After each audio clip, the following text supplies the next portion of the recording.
Es cuestión de fe. Cuestión de fe. Es cuestión de fe. Eso es cuestión de fe. Es cuestión de fe.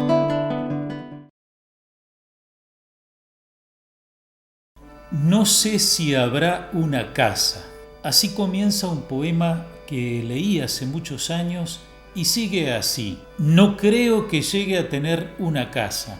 En este tiempo en que hemos oído y leído permanentemente el mensaje "Quédate en casa", me he acordado de estos versos de Carlos Lizcano, que se hizo escritor en el Penal de Libertad, y escribió esto en 1984, pensando en el día, entonces ya cercano, en que estaría afuera.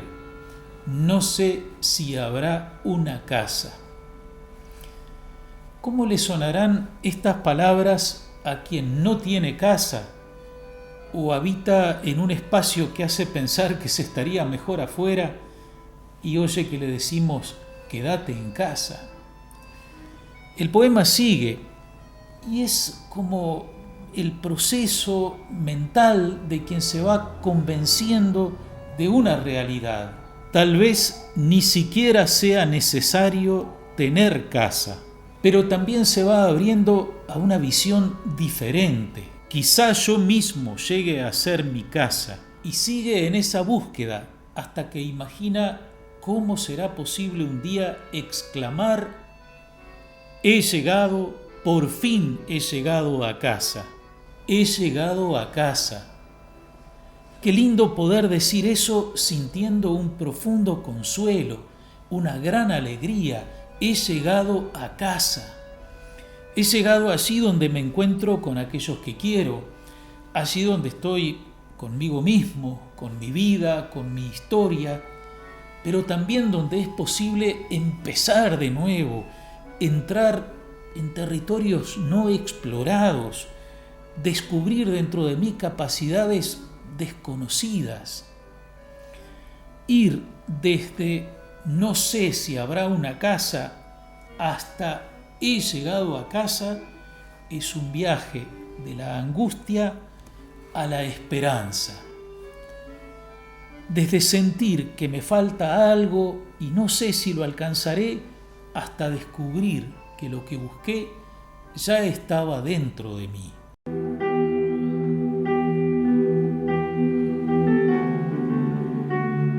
Angustia. Angustia sentían los discípulos de Jesús en la noche de la última cena. La reunión tenía clima de despedida. Muchas veces Jesús había anunciado lo que iba a suceder con él: rechazo de las autoridades, traición de un discípulo, condena, pasión, muerte, la resurrección también. Pero los discípulos no podían imaginar siquiera una luz al final de las tinieblas que los iban envolviendo. No se inquieten, les dijo Jesús, no se turbe su corazón, no se angustien. Y agregó: crean en Dios y crean también en mí. En la casa de mi Padre hay muchas habitaciones. Si no fuera así, se lo habría dicho a ustedes. Yo voy a prepararles un lugar. La casa de mi Padre. Hacia allí va Jesús. De allí salió y allí se prepara a volver. Jesús ya había mencionado la casa de mi Padre, pero con otro sentido. Lo hizo cuando expulsó del templo a los vendedores de animales y a los cambistas de moneda. Saquen esto de aquí. No hagan de la casa de mi Padre una casa de mercado. El templo de Jerusalén, hecho por manos humanas, era el signo de la presencia de Dios en medio de su pueblo. Pero ese lugar que Jesús llamó la casa del Padre era solo la representación de la casa verdadera, el templo del cielo.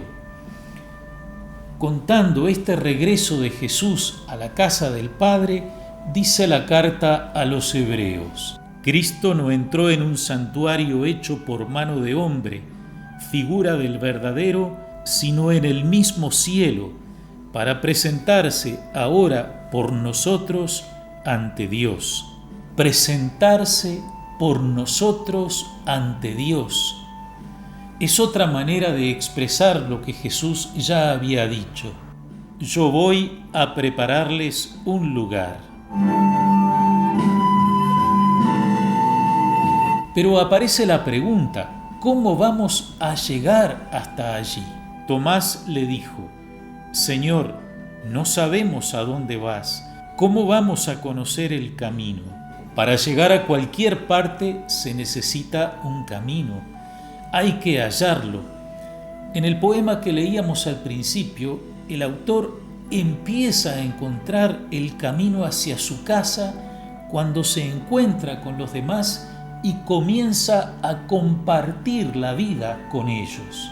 Y cuando encuentre a los hombres por el camino y me detenga a conversar con ellos, cuando les dé mi nombre y me den el suyo y bebamos, yo de sus botellas y ellos de la mía, sabré que ellos entonces están en mi casa y diré, he llegado, por fin he llegado a casa.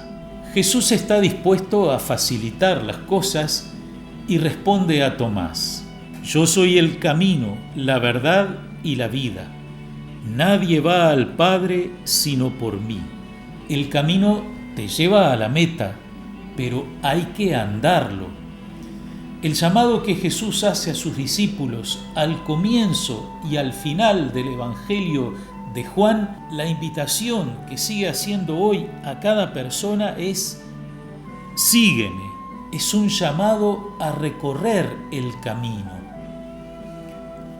La verdad se presenta delante de nosotros no solo para creer en ella, sino para llevarla a la práctica. El que obra la verdad va a la luz, para que quede de manifiesto que sus obras están hechas según Dios. La vida que hemos recibido aparece revestida de fragilidad. No necesitábamos una pandemia para recordar lo vulnerables que somos, pero las cifras de muerte en el mundo nos lo recuerdan cada día. La vida se revela, se defiende, lucha en el deseo de mantenerse, de conservarse, pero sin empalidecer, sin marchitarse, sin dejar de ser vida que merezca ese nombre. Yo he venido para que tengan vida y la tengan en abundancia. Jesús ofrece esa plenitud de vida que está en nuestros anhelos más profundos. Pero mientras peregrinamos siguiendo a Jesús hacia la casa del Padre, seguimos en este mundo, en esta casa común, donde no podemos desentendernos de los demás. Los Hechos de los Apóstoles, primera lectura, dan cuenta de un problema de los primeros cristianos, tensiones dentro de la comunidad que iba creciendo, integrando gente de diferentes culturas. Pero en medio de esas dificultades, la comunidad no dejó de ver un grupo que había quedado desprotegido, las viudas, y se pusieron de acuerdo para solucionarlo. Una manera de obrar la verdad, de trabajar por la vida, como tantos esfuerzos solidarios de hoy. Amigas y amigos, gracias por su atención. Sigamos cuidándonos, sin olvidarnos de los demás, sin dejar de hacer lo que podamos por los que más sufren en este momento. Que el Señor los bendiga y hasta la próxima semana, si Dios quiere.